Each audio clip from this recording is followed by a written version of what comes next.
First MCQ से, which organelle is responsible for protein synthesis? कौन सा ऑर्गेनेल रिस्पॉन्सिबल होता है प्रोटीन सिंथेसिस का? राइबोसोम, बिल्कुल, beta will be the right answer.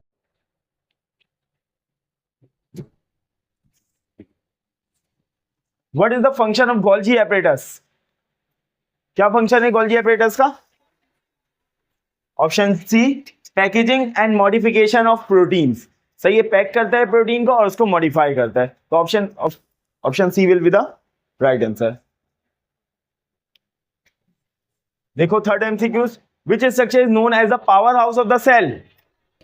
Charlie, mitochondria. सही, माइटोकॉन्ड्रिया को हम power house of the cell कहते हैं, तो आंसर हो जाएगा Charlie.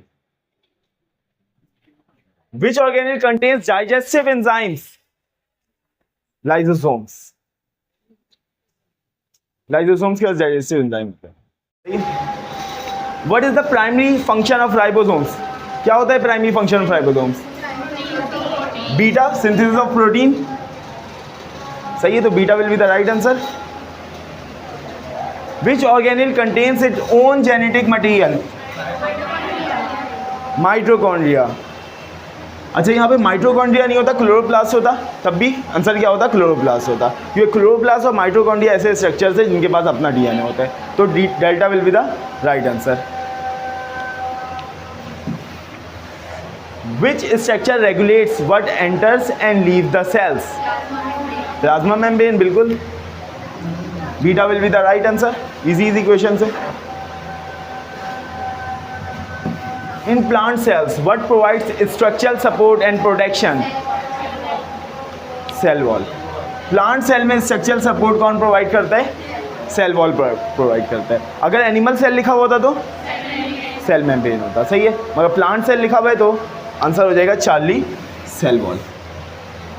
Which organelle is responsible for photosynthesis in plant cells?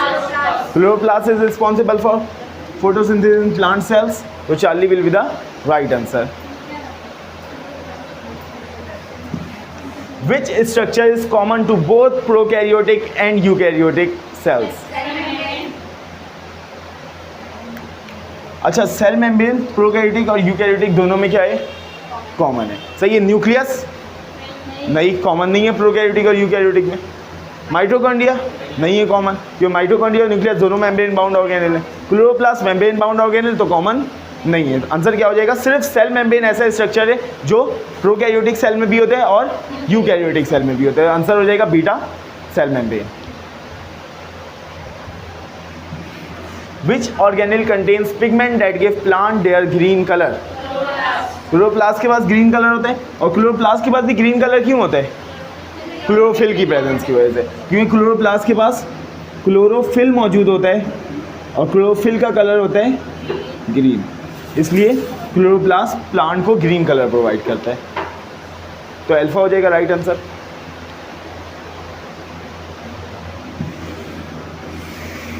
Which organelle store water, ions and nutrients in plant cells?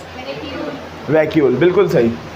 Vacuole के अंदर जो जिस फॉर्म में स्टोर होते हैं ये सारी चीज़ें, उसको हम कहते हैं सेल सेप। ऐसे ही है ना, तो करेक्ट आंसर हो जाएगा beta, vacuole. Which organelle contains enzymes involved in breaking down macromolecules and cellular waste? Lysosomes. Lysosomes involve होता है इंट्रासेलुलर डाइजेशन में, इंट्रासेलुलर डाइजेशन या इंट्रासेलुलर ब्रेकडाउन भी कह सकते हैं हम, सही है। तो breaking down macromolecules and cellular waste कौन करता है? लाइसोसोम्स करते हैं, सही है, तो बीटा हो जाएगा right answer.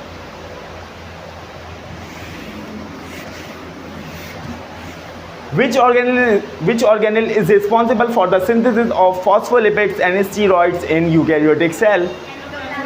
Yes, endoplasmic reticulum. और अगर मोर स्पेसिफिकली पूछूं तो स्मूथ एंडोप्लाज्मिक रेटिकुलम, सही है। रफ एंडोप्लाज्मिक रेटिकुलम सिर्फ और सिर्फ प्रोटीन सिंथेसिस करता है। स्मूथ एंडोप्लाज्मिक रेटिकुलम लिपिड्स की सिंथेसिस करता है, फैट्स की सिंथेसिस करता है, फॉस्फोलिपिड्स, स्टीरॉइड्स, इन सब चीज़ों की, सही है। Which organelle is responsible for calcium storage and detoxification in muscle cells? कौन सा ऑर्गेनेल है? Smooth endoplasmic reticulum. हमें पता है स्मूथ एंडोप्लाज्मिक रेटिकुलम डिटॉक्सिफिकेशन भी करता है, पढ़ा था हमने, और साथ में स्मूथ मसल में मसल सेल्स में क्या करता है, कैल्शियम को स्टोर भी करता है। तो बीटा राइट आंसर हो जाएगा।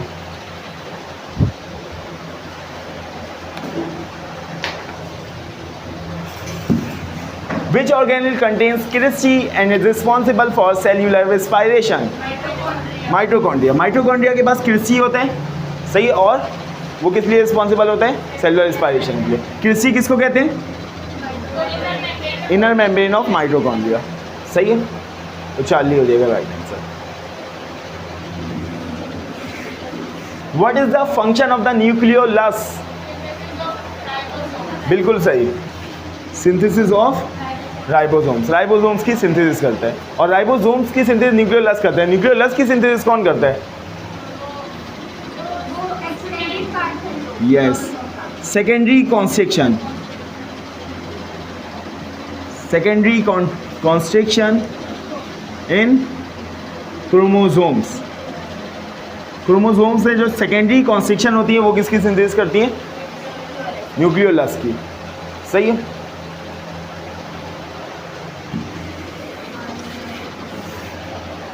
Ribosomal RNA are form from which structure? Ribosomal RNA किस स्ट्रक्चर से फॉर्म होता है?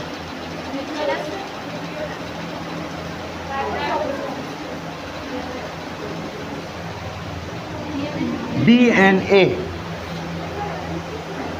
सारे के सारे राइबोसोम्स, सारे के सारे RNA, all RNA are synthesised from DNA. सारे आरएनए को कौन सिंथेसाइज करता है?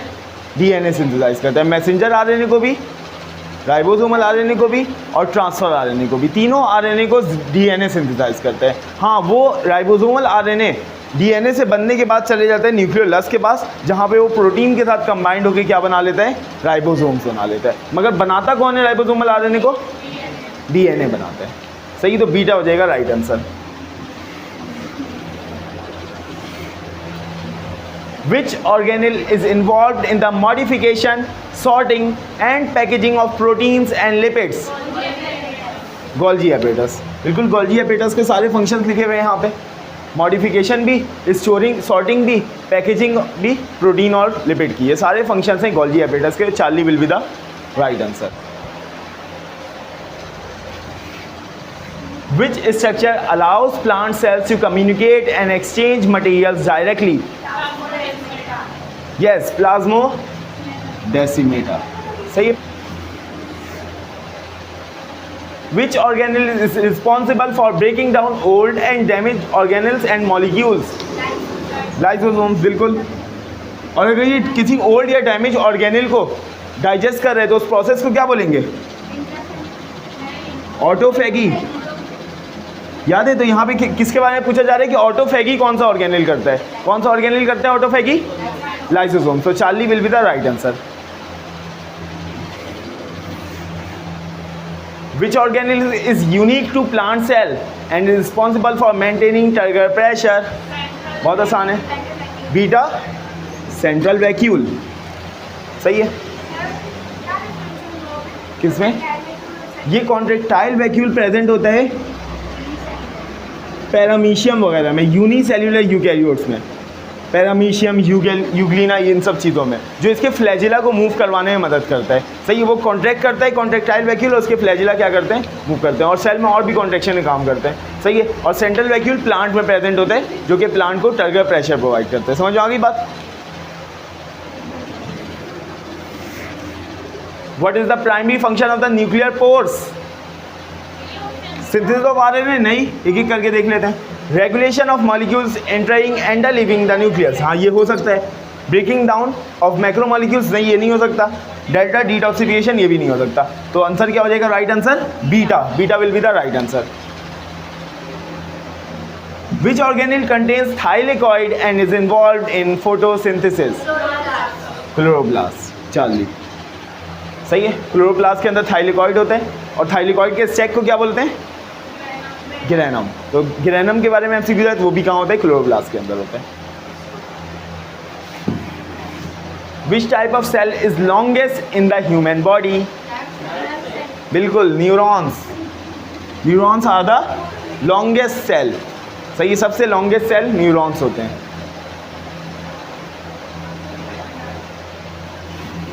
Which type of tissue contains blood tissue?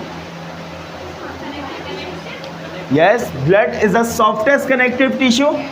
Blood सबसे सॉफ्ट कनेक्टिव टिश्यू होते हैं। सही है, तो ब्लड क्या है? कनेक्टिव टिश्यू है। Beta will be the right answer.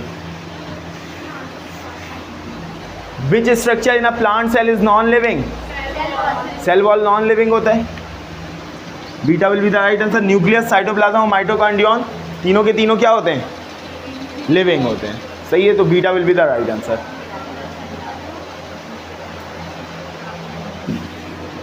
Which organelle does not contain DNA? Lysosome. Chloroplast में भी डीएनए होते हैं, माइटोकॉन्ड्रिया में भी डीएनए होता है और न्यूक्लियस के अंदर भी डीएनए होता है। सिर्फ किसके अंदर नहीं होते हैं? 40 lysosomes. How are animal cell interconnected? Desmosomes. देखो, प्लाज्मोडेसिमेटा के जरिए एनिमल सेल्स प्लांट सेल्स होते हैं कनेक्टेड, और डेस्मोसोम के जरिए एनिमल सेल्स कनेक्टेड होते हैं। तो करेक्ट आंसर क्या हो जाएगा? 40 desmosomes. To which of the following is the cell theory not applicable? किन में सेल थ्योरी एप्लीकेबल नहीं होती? जिनके पास सेल नहीं होते। वायरस के पास क्योंकि सेल नहीं होते, तो इनमें सेल थ्योरी एप्लीकेबल भी नहीं होती है। तो क्या आंसर हो जाएगा? वायरस 40। ठीक है। Which term is synonym with plasma membrane in cell biology? Plasmalemma. बिल्कुल, प्लाज्मोलेमा क्या है? सेल मेम्ब्रेन का या प्लाज्मा मेम्ब्रेन का सिनोनिम है, बता चुका था मैं। तो 40 हो जाएगा right answer.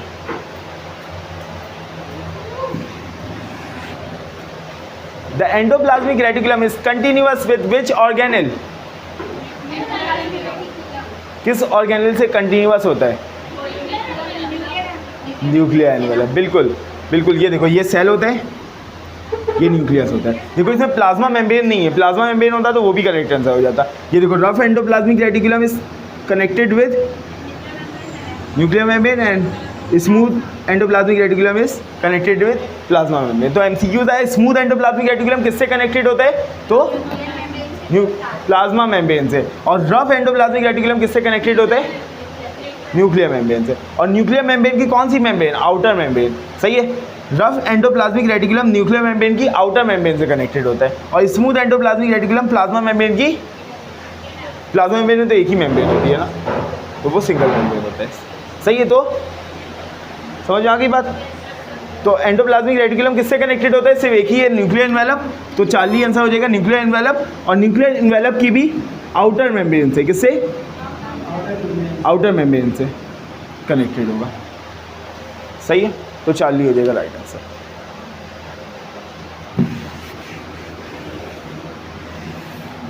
Which organelle is responsible for mechanical support, enzyme circulation, protein synthesis and detoxification of drugs? बिल्कुल, कहाँ है एंडोप्लाज्मिक रेटिकुलम? ये रहा, अल्फा एंडोप्लाज्मिक रेटिकुलम। देखो, एंजाइम सर्कुलेशन किस तरह करता है? प्रोटीन सिंथेसिस करता है, इसकी वजह से एंजाइम सर्कुलेशन मेंटेन रहती है। प्रोटीन सिंथेसिस करता है, डायरेक्टली भी आ गया। डिटॉक्सिफिकेशन ऑफ ड्रग्स करता है एंडोप्लाज्मिक रेटिकुलम, बिल्कुल करता है डिटॉक्सिफिकेशन। सही है। उसके अलावा मैकेनिकल सपोर्ट, क्योंकि ये प्लाज्मा मेम्ब्रेन से सेल मेम्ब्रेन तक एक्सटेंड कर रहा होता है, इसलिए सेल को क्या प्रोवाइड करता है? मैकेनिकल सपोर्ट भी प्रोवाइड करता है। तो सारे फंक्शंस एंडोप्लाज्मिक रेटिकुलम के। In the plasma membrane, carbohydrates are typically conjugated with which components? किससे होते हैं? Yes. प्लाज्मा मेम्ब्रेन में ग्लाइकोप्रोटीन भी होते हैं और ग्लाइकोलिपिड भी होते हैं। तो इस तरह ये प्रोटीन के साथ भी एसोसिएटेड होते हैं और कार्बोहाइड्रेट लिपिड के साथ भी एसोसिएटेड होते हैं। 40 हमारा राइट आंसर हो जाएगा, प्रोटीन एंड लिपिड्स बोथ। अच्छा, एमसीक्यूज पीछे करो। ये देखो, डेल्टा देखो, ग्लाइकोप्रोटीन्स एंड ग्लाइकोलिपिड्स बोथ। नहीं, ग्लाइकोप्रोटीन से तो पहले ही कार्बोहाइड्रेट बाइंड किया हुआ, तो इससे क्यों बाइंड करेगा? प्रोटीन से बाइंड करेगा ना carbohydrate. Which organelle is typically found in most plant cells? देखो फ्लैजिलम प्लांट सेल में एब्सेंट, लाइसोसोम्स प्लांट सेल में, हाँ वही मैं कह,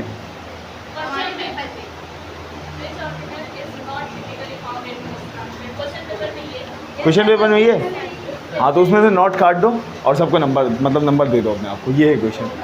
सही, तुम लोग खुद उस वक्त नहीं सोचे नोट कैसे हो सकता है, सोचे? अच्छा देखो, प्लांट सेल में कौन सा स्ट्रक्चर नहीं होता है? फ्लैजिलम नहीं होता है, लाइसोसोम भी नहीं होता है, सेंट्रियोल भी नहीं होता है, तीनों चीज़ नहीं होती है। तो क्या चीज़ प्रेजेंट होगी प्लांट सेल में? ग्लाइकोक्सीजोम। सही है, alpha will be the right answer. During embryonic development which organelle primarily separates initially webbed human embryo fingers? Lysosomes. याद आया? कुछ याद आया? जब एम्ब्रियोनिक डेवलपमेंट चल रही होती है तो इंसान की फिंगर्स क्या होते हैं? इंसान के फिंगर्स वेब्ड होते हैं, मतलब आपस में कनेक्टेड होते हैं फिंगर्स। जिस तरह डक की फिंगर्स आपस में कनेक्टेड होती हैं, उस तरह हमारी भी फिंगर्स एम्ब्रियोनिक डेवलपमेंट के दौरान आपस में कनेक्टेड होती हैं। फिर उन सेल्स में जो कि इंटरकनेक्ट कर रहे होते हैं दो फिंगर्स को, उन सेल्स में होती है एपोप्टोसिस। क्या होती है? एपोप्टोसिस। सही है। कैसे सेपरेट होते हैं? एपोप्टोसिस के जरिए। और एपोप्टोसिस में हमें पता है कौन सा ऑर्गेनेल इन्वॉल्व होते हैं? लाइसोसोम्स। और इस प्रोसेस को क्या बोलते हैं? ऑटोलाइसिस। याद है? तो क्या हो जाएगा हमारा right answer? 40 lysosomes.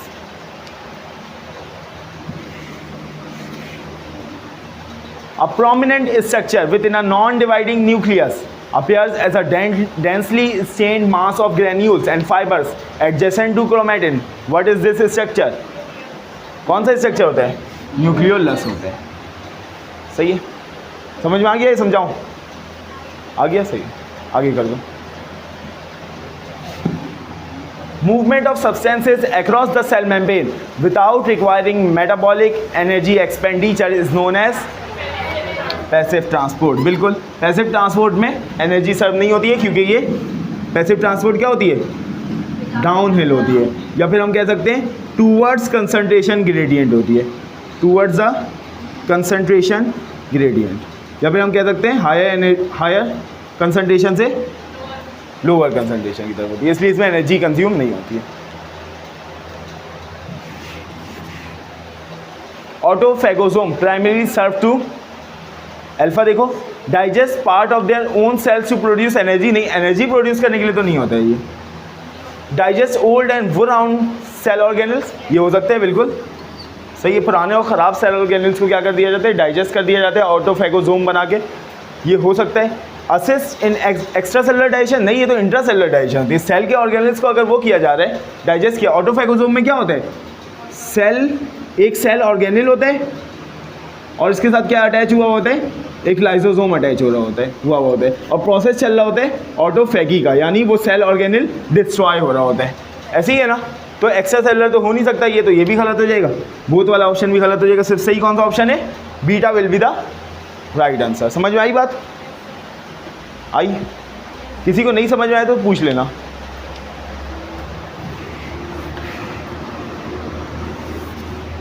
The fluidity of the plasma membrane increases with, देखो, अनसैचुरेटेड फैटी एसिड ऑयल की फॉर्मेशन करता है, और सैचुरेटेड फैटी एसिड किसकी फॉर्मेशन करता है?